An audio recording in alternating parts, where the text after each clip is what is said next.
We're good. Yeah. So you just feed from that, isn't it? Yeah. Okay.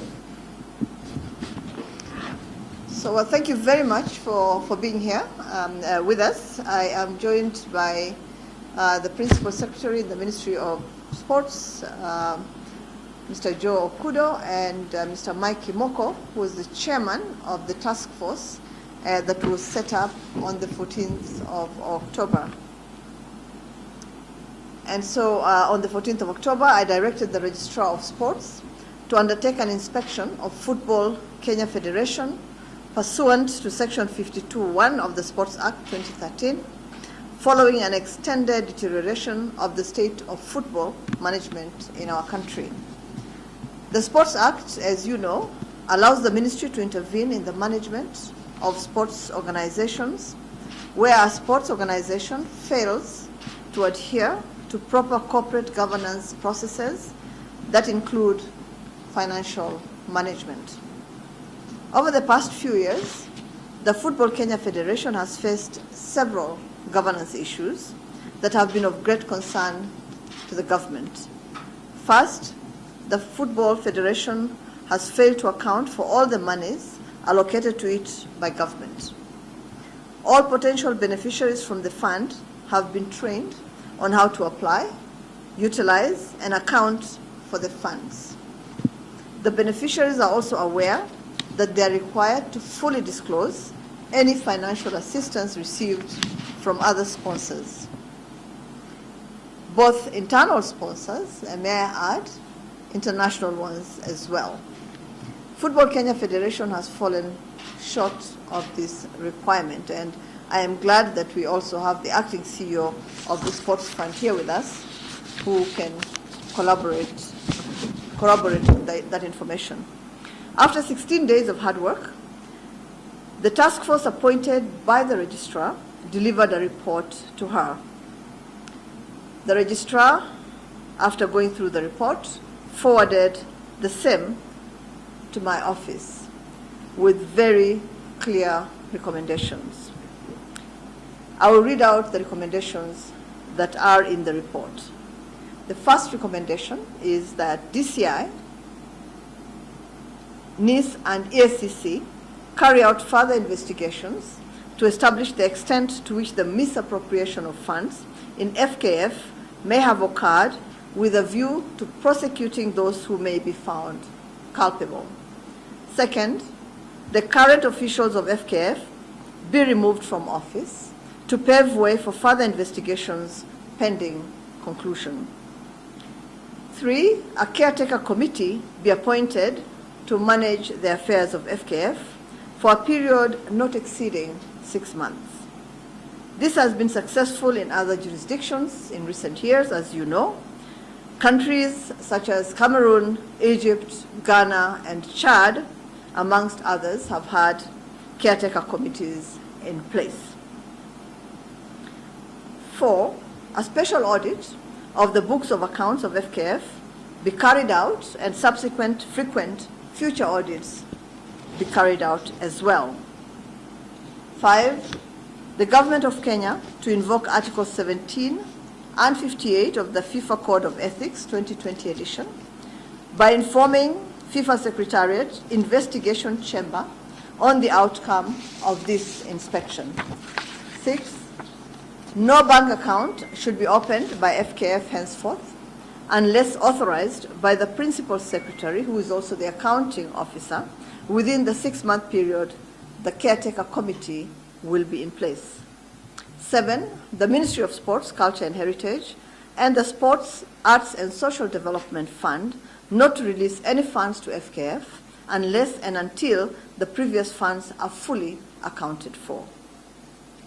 And last but not least, the government should complete the public sensitization program through the Registrar's Office to enable members of the public, sports organizations, professional bodies, persons and officials to be well versed with the Sports Act and all other relevant laws. Following these recommendations, and in order to preserve the sport of football in our country, I have agreed to appoint a Football Kenya Federation Caretaker Committee. comprising of the following for a period of 6 months. Justice retired Aaron Ringera, Chairman of the Caretaker Committee. General retired Moses Oyugi, Vice Chair. Fatma Aden of Hodi.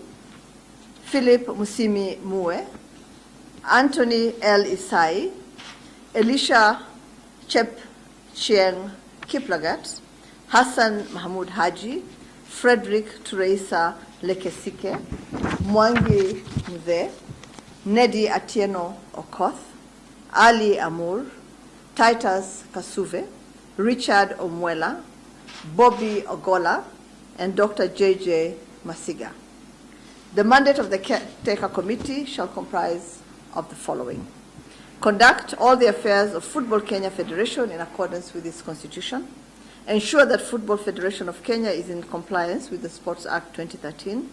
Coordinate and ensure smooth running of FKF's operations, including team preparations for all local and international sporting events. Coordinate elections of FKF in accordance with the Sports Act 2013 and the Sports Registrar's regulations. Hand over Football Kenya Federation to the newly elected officials after a successful election. The Ministry of Sports, Culture and Heritage and FKF shall facilitate the operations of the Caretaker Committee. I would also like to say that we have put in place a secretariat as well to ensure that the work of the Caretaker Committee begins immediately.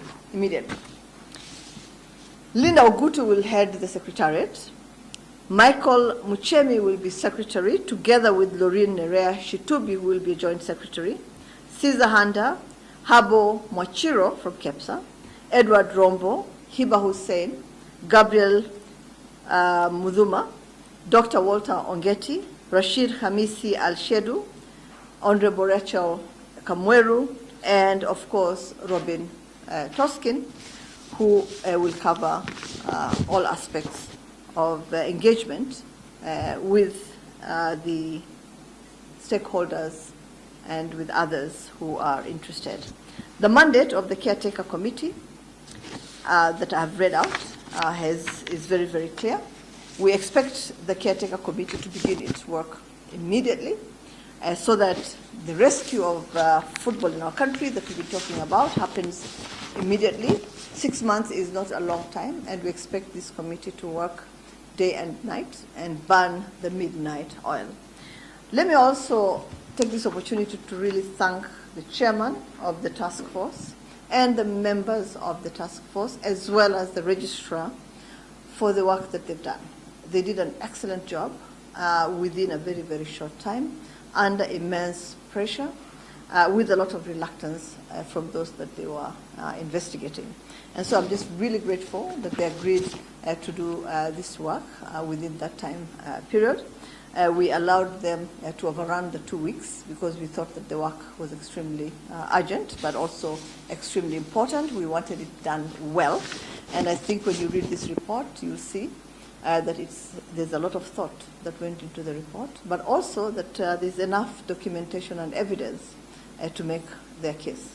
And that's why their recommendations are so clear and are so direct. And so I'd like to really thank everybody who is here today for being here to make sure that this information gets out as quickly as possible.